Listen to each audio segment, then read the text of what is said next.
Je sens que Magnus va sortir les gants de boxe. J'ai- J'espère, hein. Et je suis prêt, t'inquiète pas, je suis prêt à encaisser. Donc, Fais gaffe, il est noir.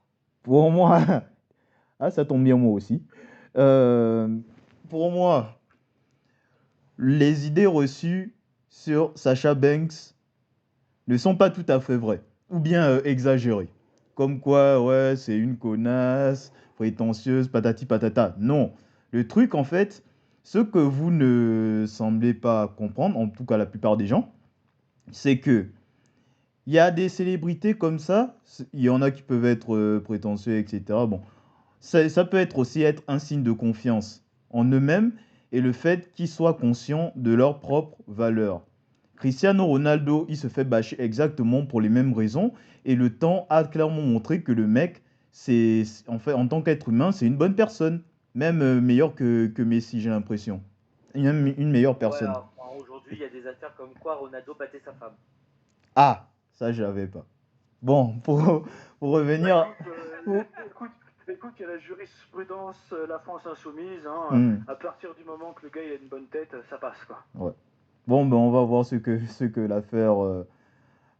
suite de l'affaire donnera. Mais en ce qui concerne Sacha, ben elle ne faisait, j'ai pas entendu d'affaire où elle faisait chier des gens en coulisses. Moi, je vois juste ça comme une personne qui cherche à protéger son spot. Sinon, les connards prétentieux, ben il y en a eu des tonnes dans les années 80, 90, voire même 2000. Stone Encore Cold, aujourd'hui. par exemple, il est le mec qui a adulé et le mec, on lui a, ou bien les gens ont été peu nombreux à souligner le fait qu'il faisait littéralement chez les gens backstage pour vouloir protéger son spot. Ou bien qu'il battait sa femme dans les années 2000, ou qu'il a littéralement abandonné le show en 2002 alors qu'il était prévu pour affronter Lesnar. Alors que Sacha, sur son point, c'est juste que voilà, elle sait ce qu'elle vaut. Elle connaît sa valeur, elle sait que c'est une bonne catcheuse, etc. Du coup, pour son booking, normal qu'elle cherche enfin, je ne vais pas imposer, c'est peut-être un grand mot, mais qu'elle cherche à vouloir mettre en avant ses idées. Et le Ouais. fait qu'elle quitte les backstage, attends, j'ai pas fini Magnus, qu'elle Continue, quitte continue. le show, bon, c'est vrai que c'était pas la meilleure des idées de déserter les shows, etc. Mais au moins, c'est quelqu'un qui montre qu'elle a du caractère. Elle n'a pas non plus, bon, j'ai pas entendu de hit particulier avec d'autres collègues, le fait qu'elle fasse chier les autres talents par exemple, qu'elle soit toxique, bon, que les gens disent qu'elle soit toxique, j'attends encore les preuves jusqu'à présent. Elle a juste balancé une pique sur Honda ou c'est de souvenirs et c'est tout. Et également pour sa fin de contrat avec WWE, ben, après c'est normal qu'elle demande, si c'est vrai, parce que bon, c'est Melzer et sa bande, donc c'est pas sûr. Donc si ça s'avère vrai, le fait qu'elle demande une augmentation pour prolonger, etc., ben après c'est normal, quoi. Elle fait partie également des têtes d'affiche de WWE et je dirais même plus. Je la comparais par exemple, je dirais que c'est la Randy Orton du roster féminin, dans le sens où c'est une tête d'affiche, c'est une star, mais pas non plus d'un niveau stratosphérique comme Sina et compagnie, et ça c'est un truc que je veux bien comprendre. Voilà, maintenant Magnus, je suis prêt, je suis en position de garde. Ouais, alors déjà, moi je vais revenir sur le côté technique. Techniquement, elle a plus que le niveau. Alors, elle a blessé des gens, hein, comme Page, mais pour moi, techniquement parlant, puis au vu des matchs qu'elle a fait aussi à NXT, son niveau technique n'est pas le problème pour moi. Oui, bien Je sûr. pense effectivement qu'elle a un côté connasse, et j'expliquerai pourquoi derrière, mais son niveau technique n'est pas à venir. Est-ce que cette fille aurait pu être la top star de la WWE? J'ai aucune honte à le dire, oui. Le problème, et c'est ce que tu as dit, c'est que elle connaît sa valeur. Non, en fait, elle connaît pas sa valeur. Dans son interview avec Stone Cold, elle nous dit qu'elle est du niveau de Vince McMahon. Enfin, à aucun moment tu n'es de ce niveau-là. Bon, Et même dans la j'avoue, ça WWE, c'était rigolo. Hmm. et même dans la WWE actuelle, à aucun moment tu t'approches d'Alexia Bliss et de Becky Lynch. Parce Si, que en fait. non, parce que comme dit dans un précédent podcast, que je vous invite à aller revoir, en fait, eh ben, elle n'a jamais vendu autant que ces deux-là. Donc ces deux-là, déjà, valent plus, parce qu'à la fin de la journée, ce qui paye, c'est les merch et les fans qui vont voir les gens. Donc si ces deux-là sont les deux personnes, les deux fans qui sont les seuls à avoir battu tous les records de vente, hommes et femmes confondus, et ben toi, tu peux pas demander à avoir le niveau. Ensuite, l'autre truc, c'est que Becky Lynch, et c'est le cas aussi, il me semble, pour Charlotte, elles ont signé, quand elles ont re-signé pour 5 ans. Et ça a plu au management de la WWE. Parce que tu sais que oui, tu vas payer un prix cher, mais pendant 5 ans, tu vas avoir la garantie de les avoir sous la main. Sacha, qui a d'autres projets, et qui d'ailleurs joue bien dans The Mandalorian, faut l'avouer, et ben elle ne voulait pas une durée aussi longue. Donc tu as quelqu'un qui veut pas une durée aussi longue, qui ne vend pas autant de merch que les autres, parce que tout simplement cette personne n'a pas réinventé son personnage, parce que cette personne considère que sa brand est finie. C'est relatif après, donc. Non, mais elle considère que sa brand est finie, que son... Enfin voilà, entre Sacha Face et Sacha Hill, la différence, elle est méga minime, quoi. Ben, elle vendait extrêmement quand elle était face. Hein. Mais on parle du rire de cette colline. Tu dis que tu t'es plaint du rire de cette colline, je crois, Luna. Ah bon? On parle de celui de Banks? Ah, c'est Banks. Ouais, j'avoue, c'est relou à force. Mais le truc c'est ça, c'est que ensuite, moi il y a un autre truc, c'est que Becky Lynch, par exemple, quand elle tournait le dernier Marines avec The Miz. Il y avait aussi Shawn Michaels dedans. Et comme elle a fait NXT, qu'elle a pas mal parlé avec Shawn Michaels, elle était en mode, elle a parlé à Shawn Michaels, elle a dit voilà clairement, je ne vois pas en fait mon avenir dans la compagnie. Elle dit du coup, qu'est-ce que je dois faire à l'avenir, tu vois. Et Shawn Michaels a dit si tu crois vraiment quand même que tu vaux quelque chose, essaye de te comporter comme une star, mais essaye d'augmenter ton niveau, tu vois. Et elle a suivi ces conseils-là, et on sait comment ça allait derrière. Mais le second truc que dit Shawn Michaels, a dit, c'est que si jamais effectivement tu quittes la compagnie, tu es quitte en bon terme, et surtout tu es ferme sur tes positions. Parce que Shawn Michaels connaît McMahon, et McMahon, il respecte les gens qui sont fiers sur leur position. Manger un steak avec Vince McMahon ne signifie pas que tu es son égal. Le gars, il est prêt à te payer un pont d'or juste pour revenir, même si c'est pour te screw de 3 matchs plus tard. Business is business, quoi. Et elle a déjà quitté une fois sur ces termes, à moitié quitté, parce qu'elle était énervée par le booking. C'est faux. Enfin, c'est en partie vrai, mais pas que ça. Mais vas-y, continue. Non, mais c'est en partie vrai. Elle revient derrière parce qu'on lui donne des assurances. On nique ses assurances. Bah, le truc, c'est que t'es quand même revenu une fois quand on t'a niqué des assurances. Je peux comprendre que tu aies complètement envie de péter le plomb. Mais dans ce cas-là, le truc, c'est que tu as signé un contrat, tu essayes de rester professionnel. C'est-à-dire que tu dis, ok, vous m'avez niqué, mais je prolongerai pas mon contrat et on terminera le contrat. Le truc, c'est que là, elle s'est castée en mode je suis une princesse. Ensuite, elle a fait ses 6-9 mois dans la nature. On sait pas trop ce qu'elle a fait, mais elle a emmené dans la mer de Naomi avec elle. Parce que Naomi, là pour le coup, la fille. Ouais, j'avoue. Ah, mais je suis avec Sacha, donc avec Sacha, non mais tu seras jamais reprise de nulle part. Et Sacha Banks, quand tu vois ce qu'elle a demandé pour faire des autographes, enfin, je veux dire, c'était quoi, 200? Des fois, c'était 250 en fonction du package, c'était $250. Enfin, Ouais, mais t'es mal, les gens qui te demandent du pognon aussi pour les autographes, normal, quoi. James, t'en fais des gratuits à la sortie du match. Est-ce que tu penses que t'es du niveau de LeBron James en termes de star power? Et surtout. LeBron James sur Sacha Banks. Oh, putain. Et surtout, moi, ma dernière blague pour moi, c'est une fille qui est talentueuse. Après avoir quitté la WWE, elle aurait dû quitter le catch tout court. Elle aurait dû se lancer dans sa carrière de cinéma à temps plein, se lancer dans une carrière de disque à temps plein, mais faire une croix à WWE. Parce que ce qui va se passer, c'est que là, on l'annonce à New Japan, elle va faire que 1 ou 2 matchs chez Diva. AEW n'est pas intéressé par elle, et tout ce qu'elle va faire, c'est qu'elle va cramer sa crédibilité. Parce que si elle supporte pas le management de la WWE, je te garantis que le management de Stardom New Japan, c'est pire. C'est un dojo là-bas.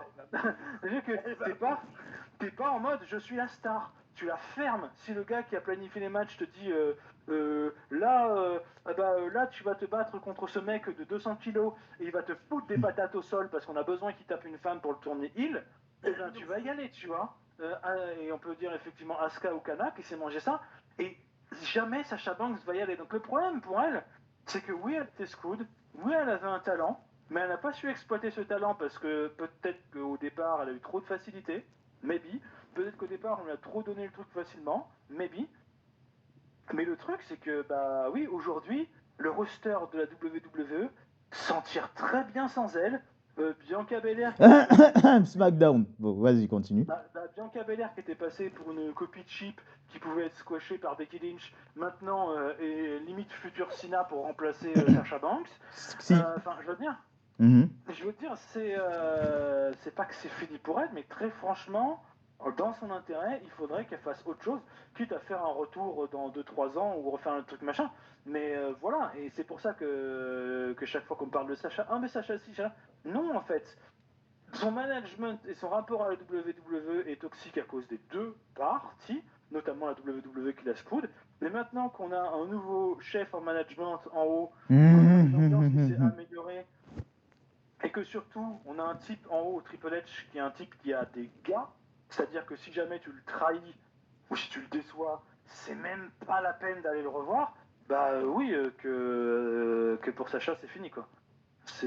Moi, perso, le moment où j'ai vraiment commencé à détester Banks, c'était à WrestleMania 35. Parce que, What? contexte, elle était championne par équipe avec Bayley. Oui. Elle a offert un match au Divas of Doom. Oui. Voilà. Et il y avait The Iconics dans Oui. le match. Et il y avait peut-être une autre équipe, mais je me souviens plus. Jax et Tamina. Jax et Tamina, voilà. Il y a les méchantes de service.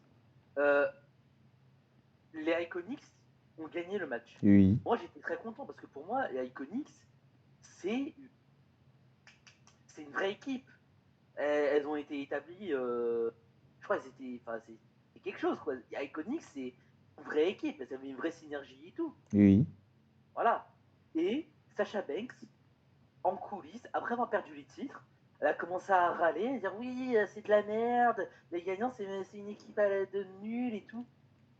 Mais moi, quand j'ai entendu comme quoi Sasha Banks avait fait son caca nerveux et avait quitté WWE parce qu'elle a perdu son titre contre la Iconics. Par contre, ça a été débunké. Hein. Ça a été débunké depuis. Bah oui. Parce Mais que, moi, ça, enfin, il y a eu des différents créatifs, mais pas non plus dans un cadre extrême, en fait. C'est que le truc. Et que Banks, derrière, on avait marre du catch un peu aussi. Banks, on lui avait dit, tu vas être championne par équipe, c'était le deal, et on va te build un gros titre par équipe, tu vois. Et ensuite, elle perd contre The Iconics. Et elle, bah déjà, elle pense, bah, son règne n'était pas aussi long qu'on disait, tu vois. Et ensuite, effectivement, elle pense d'un point de vue brand qu'elle pensait que d'un point de vue brand, The Iconics n'était pas forcément le même niveau que elle. Sauf que moi, quand je vois tout ce qu'elles ont pris dans la gueule, les Iconics, en vendant des coups aux autres, très franchement, c'est aussi mérité. Et une fois de plus, et c'est là où je critique ceux qui pensent que Sasha Banks est une génie, c'est que justement, ce genre de match-là serait pu catalyser quelque chose de bien. Ce genre de revers aurait pu catalyser quelque chose d'énorme, tu vois. C'est le genre de match où tu peux derrière créer une histoire, où tu peux derrière améliorer. Alors peut-être que, parce que justement elle a vu qu'il n'y avait rien en création derrière, ça lui a fait péter un plomb, elle est partie, tu vois. Peut-être. Mais en attendant, pour moi, ce genre de départ est une erreur. Parce que tu confies ta vie aux gens qui sont en face de toi quand tu fais du catch. Et si tu te crois au-dessus de tout le monde, eh ben, bien évidemment que tu représentes toi-même un danger pour les autres. Donc, comme j'ai dit, elle s'est fait avoir 2 fois. La deuxième fois, elle est partie en claquant la porte. Je pense pas que c'est comme ça qu'elle aurait dû partir. Ouais, de même. Mais le fait est que déjà, au moment où elle s'est fait avoir la deuxième fois, elle était déjà plus le top en haut de la pyramide. Elle était plus le top en haut de la pyramide et comme l'a prouvé la suite, la WWE, alors malgré effectivement peut-être le roster de SmackDown, s'en tire très bien sans elle en féminin. Hein. Tu es sûr de toi? Quand tu vois Ronda Rousey, oula. Surtout si Charlotte prend plus de temps pour revenir, Sasha Banks, si elle revient, ça serait bienvenu quand même, hein, pour dynamiser la division féminine. Morgan comme espoir de la division. Parce que là, la division féminine de SmackDown, il n'y a rien, quoi. Fuck Des- Liv Morgan. Non, Liv Morgan, ils l'ont mal géré parce qu'ils auraient pu gérer mieux. Bah, c'est un million de fuck Liv Morgan. Vraiment. Si elle est populaire, c'est parce qu'elle a des plus gros boobs qu'avant. Il y a un Oh, Si elle est populaire, c'est parce qu'elle a taffé comme c'est pas permis et qu'elle s'est mangé un tas de trucs. bah oui. Enfin, je veux dire, il y a un moment où quand tu vois comment cette fille est taillée et qu'elle s'est mangé des tables, des drops, des machins, enfin, bien sûr, c'est une fille qui a jobé de manière Je la extraordinaire. préférais littéralement dans la Riot Squad. Hein. Oh, alors là, mais tu dis, mais n'importe quoi. OMG, arrêtez cet homme. Non, la Riot Quoi Squad, la Riot Squad, enfin, ça c'était mal amené. C'était Voilà, une blague, la Riot Squad.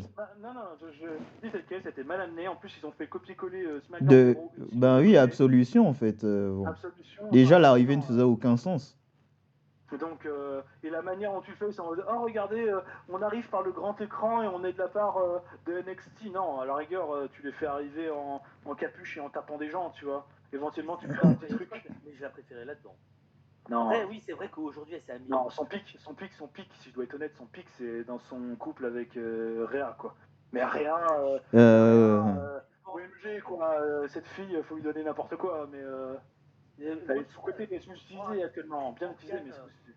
Voir Liv Morgan dans une équipe puis dans l'autre, moi ça m'a cassé les couilles. Un coup en équipe avec Rhea Ripley, puis avec je sais pas qui, puis avec Tegan Nox. Qu'est-ce qu'elle font en équipe avec Nox? Rien que ça, pour moi, ça a gâché le retour de Nox. Tegan Nox, c'était pas la superstar la plus attendue du monde, évidemment. Mais déjà, ben, y a rien qui allait dans son retour, quoi. Plutôt que sur Tegan Nox, déjà, va te faire foutre. Un truc qu'ils ont raté, par exemple, il y a effectivement un Shotzi parce que le match avec Rousset, comme a expliqué Rousset, alors pour le coup, Rousset a été honnête, alors un peu trop peut-être parce qu'elle est complètement tuée avec Kayfabe, Ouais. mais a expliqué que le match devait durer plus longtemps, qu'il devait être plus technique, donc ça aurait peut-être pu mettre en valeur plus Shotzi, mais qu'en fait, à cause du DDT qu'elle a Butch, ils ont dû arrêter le match plus tôt, tu vois. Mais le problème, oui, la division féminine de SmackDown est, soyons francs, un peu faible. C'est pas la plus faible hein, qu'ils aient eue, parce qu'on rappelle il y a eu des divas, mais je pense qu'ils pourraient encore en faire quelque chose, tu vois. Et de toute façon, actuellement, l'œil, entre guillemets, il est plus tourné sur Damage Control. Et le match Donc, control. Quelle blague aussi. Bref. Donc du coup, c'est vrai que voilà, la division féminine de SmackDown pourrait être améliorée, mais ça tourne quand même, quoi. Et puis Evans, elle est à SmackDown, non?